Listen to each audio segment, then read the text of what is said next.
Hello दोस्तों, तो आप सब कैसे हो। आशा करती हूँ आप सब ठीक होंगे। तो आज मैं आप लोगों को पढ़ाने जा रही हूँ क्लास 10th की कविता फसल, जो कि कवि नागार्जुन जी द्वारा लिखी गई एक कविता के बारे में।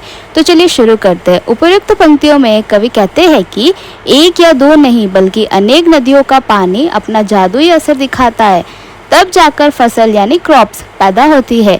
आगे कवि कहते हैं कि एक नहीं दो नहीं बल्कि लाखों करोड़ों हाथों के अथक परिश्रम का परिणाम से एक अच्छी फसल तैयार होती है। अर्थात हजारों खेतों पर दुनिया भर के लाखों करोड़ों किसान दिन रात मेहनत करते हैं, अपनी फसल की देखभाल करते हैं, उसको समय समय पर खाद यानी फर्टिलाइजर, पानी और ज़रूरी पोषक तत्व यानी न्यूट्रिशंस देते हैं। तब जाकर कई फसल खेतों पर लहलहा उठती है। और अच्छी फसल उगने के लिए खेतों की मिट्टी अच्छी होनी चाहिए। इसीलिए कवि कहते हैं कि एक या दो नहीं बल्कि हजारों खेतों की उपजाऊ मिट्टी के पोषक तत्व भी इन फसलों के अंदर छिपे हुए हैं, क्योंकि मिट्टी की विशेषता भी फसलों की गुणवत्ता को प्रभावित करती है।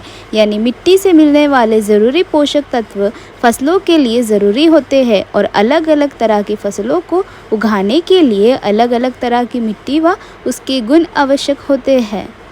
दूसरे पंक्तियों में कवि तो पहले प्रश्न पूछते हैं, यानी फसल क्या है, यानी क्रॉप्स क्या है। फिर उस प्रश्न का उत्तर देते हुए कहते हैं कि नदियों के पानी का जादू फसल के रूप में दिखाई देता है, क्योंकि बिना पानी के फसल का उगना नामुमकिन है, यानी इम्पॉसिबल है।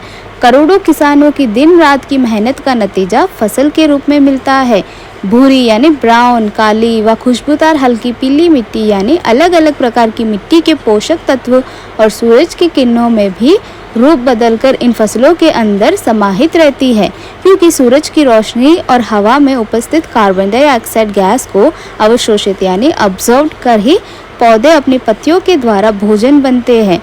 जिस कविता में कवि ने सूरज की किरणों का परिवर्तित रूप और हवा की भावों के साथ पैरों को उठाते गिराते एवं हिलाते हुए नाचने का नाम दिया है।